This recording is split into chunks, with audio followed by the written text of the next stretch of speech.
Hello friends, तर अशी गोड गोड तयार होऊन मी निघाले लग्नाला। आता लग्नाचं सीझन चालू आहे आणि आजचा मुहूर्त खूप मोठा होता बरं का, म्हणजे थीत खूप मोठी होती लग्नाची। तर माझे मिस्टर पण इथं छान तयार झाले होते, कारण लग्न त्यांच्या वर्गमैत्रिणीच्या मुलीचं होतं, जे 1ली ते 10वी पर्यंत एका वर्गामध्ये शिकले अशा मैत्रिणीचं। आणि गेट टुगेदर झाल्यापासून त्यांची म्हणजे नाही का कॉन्टॅक्ट वगैरे झाले, त्यामुळे सगळे एकमेकांचा कार्यक्रम अटेंड करतात। तर आम्ही आवरून निघालो। इथं मितांश आमच्या पाठीमागं लागला होता नेहमीप्रमाणे, तर त्याला इथं चक्कर मारली।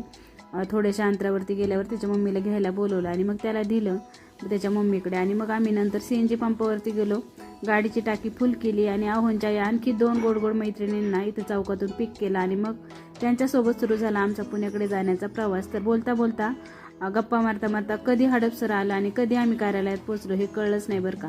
तर हडपसरमध्ये जांभूळकर गार्डनला तुम्ही पाहू शकता, इथं लग्न होतं आणि हे सगळं पब्लिक पाहून असं वाटते की असं म्हणतात ना की भव्य मंडप कशासाठी, तर आईवडिलांचं नातं किती मोठं आहे हे सांगण्यासाठी। तर हे पब्लिक पाहून तुम्हाला कळत असेल की आईवडिलांची माणुसकी नवरीच्या नवरदेवाच्या किती मोठी असेल, ते पाहून कळतंच। तर इथं छान अशी रुखवत मांडला होता आणि आमच्याकडे नाही भांडी वगैरे देतात ना, याला झाल म्हणतात, काही ठिकाणी संसार बादली म्हणतात।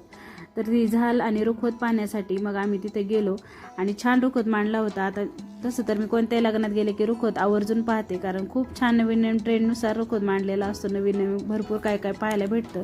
त्याच्यानंतर आलो आणि मग इथं यांच्या बाकीच्या क्लासमेट जमा झाल्या होत्या, त्यांच्यासोबत तर मीच गप्पा मारत होती इथं। आणि जरा वेळातच नवरीची ग्रँड अशी एंट्री झाली। लग्नाचा मुहूर्त अगदी आम्ही गेल्याच्या नंतर तासाभरातच होता। लगेचच मग नवरी मंडपामध्ये आली आणि लग्नाचे सगळं विधी पूर्ण व्यवस्थित असे पार पडले। आणि नंतर मग जेवणाचा कार्यक्रम सुरू झाला। जेवणामध्ये भरपूर पदार्थ त्यांनी ठेवले आणि खूप छान होते।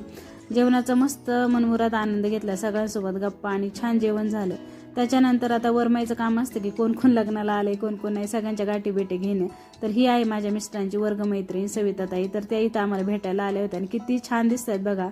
आजकाल नवरी इतकाच मेकअप वरमाईचा सुद्धा असतो, हो की नाही?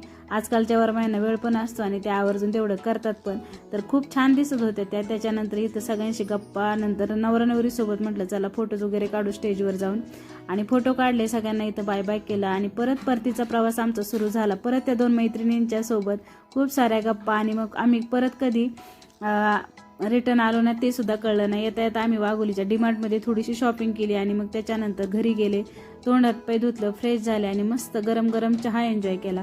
तर कसा वाटला आजचा डेली रुटीनचा व्हिडिओ ते कमेंट करून मला नक्की सांगा। व्हिडिओ पाहणारे जर नवीन असाल तर माझ्या चॅनलला सबस्क्राईब करा। चला मग बाय।